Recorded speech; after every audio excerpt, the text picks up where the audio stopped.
And now for my next trick, I will escape from these handcuffs with a snap of my finger. 3, 2, 1. Ta-da! Look at that!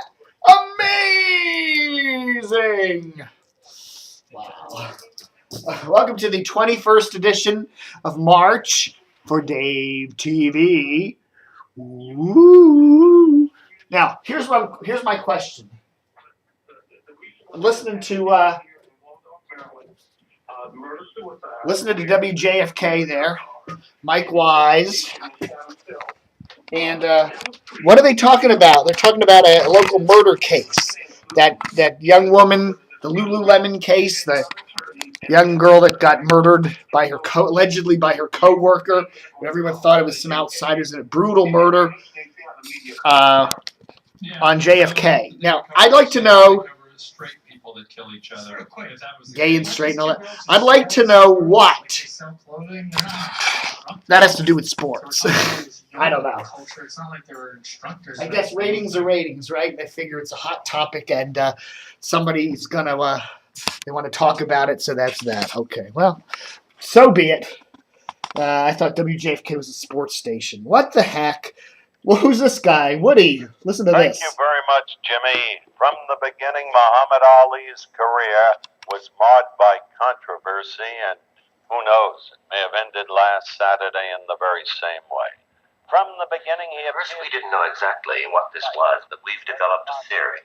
We feel that when citizens in your society were guilty of a crime against the state, they were forced to watch this. Remember the way it began?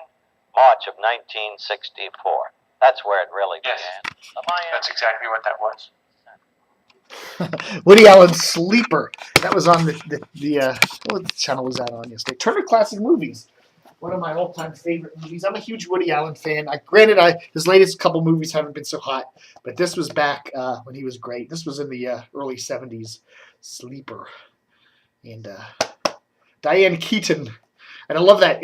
Here he is. He's been in a sleep-induced freezer whatever thing for hundreds of years, and he gets woken up by the society, and they don't know what, basically everything from today's society is completely gone, and so they find these artifacts of like Howard Cosell and a picture of Richard Nixon, and they're trying to figure out who all these people were.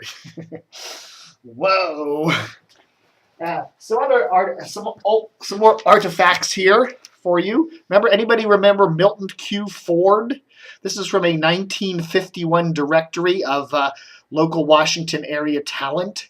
Milton Q. Ford, he did a daily 10 to noon show on WWDC in Washington back when it was 1260 a.m. primarily, and 1 to 5 sports show on the station. And then on Saturdays, he trucked up to New York City, the great 710 WOR, where he also did a show on the, just a 1-hour show in the afternoons. I doubt he did it via the internet or voice tracking, because I don't think they had those back in the early 50s. I believe he probably, he could have done it, I guess, on a phone line, right? Did they do that back then? He probably drove up the I-95 wasn't even there yet. He probably drove up Route 1, right, all the way up to New York. Wow. Also, some other big news. The Washington Post yesterday.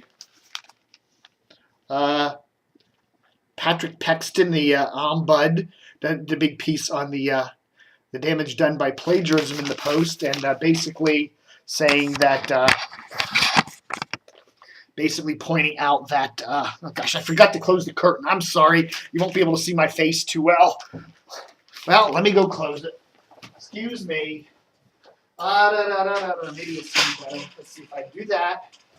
And then I turn on this light here. And I shine it up like this. Look! There I am! Oh, well. Anyhow, yeah. Last week, Sari Horowitz, a 27-year veteran of the paper, borrowed some information. She borrowed some information from an article on the Arizona shooting back there, Gabriel Giffords and all that. And she was given a couple months suspension, basically. Quoting here, Mr. Pexton, I'm a hardliner on plagiarism. I view it as theft. I came up in journalism working at smaller publications that competed with bigger papers, regional and national dailies with abundantly more resources and reporters. We worked doubly hard and frequently scooped our competition. Reporters at those larger publications regularly stole from us, sometimes arrogantly so.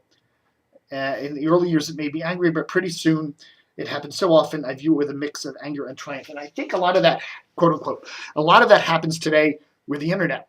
You know, a lot of reporters for the Post, the Times, whatever, the big papers out there, they go on the internet and hunt for story ideas and find them. And then they write up the stories as if, you know, hey, it just fell into their lap or their sources told them something. Because they realize, you know, a website is going to have nowhere near the number of viewers that, you know, their big city paper is going to have. So most people will just say, okay, you know, you Washington Post reporter, you found the story and congratulations. So anyhow, I'm glad he is of that mind frame and he realizes that does go on very commonly, not only with small and large papers, but even more today with the internet and the newspapers, or the internet and other more mainstream news sources. You see that all the time where a story there's a hard work of somebody like DCR-TV, and then it gets out there and then just spreads all over the place. Somebody else picks it up in a major paper and it goes viral then.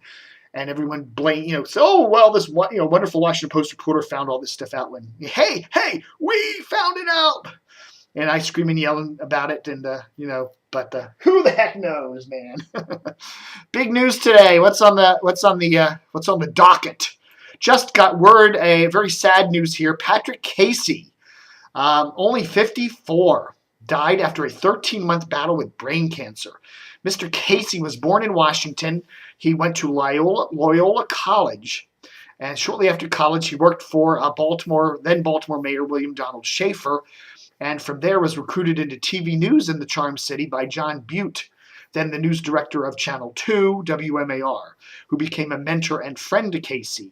This guy started out working at WMAR, became a news fanatic, and eventually ended up in a 30-year TV news career, which culminated in him being the executive news director of two TV stations in Dayton. Mr. Casey passed away on the 19th of March at only 54. Wow. Also, we're hearing that Alan Leinwand, remember him? He used to be the big sales guru over at WJFK back in the day, back when they had Howard Stern and Don and Mike and the Redskins, back in their great days. He now works for Radio 1 here in Washington, the head of ad sales, and he has just hired David Howard to be the new general sales manager for Radio 1's DC cluster, and he will also oversee all ad sales for WMMJ 102.3. The interesting thing is that Mr. Howard and Mr. Leinwand worked together back when they were at WJFK. David Howard was a sales manager at CBS's JFK back when Leinwand worked there. So it pays to know the right people. Okay, folks, going to keep it kind of short today. That's the big news right here on DCRTV.com. And don't forget tomorrow, hopefully, if the world doesn't blow up from this Japanese nuclear meltdown and the bombing of Libya, we'll have some of the February monthly radio ratings for you. So that should be a lot of fun. We'll see how low 105.9 can go. So have a good one. God bless, and don't forget to stay tuned.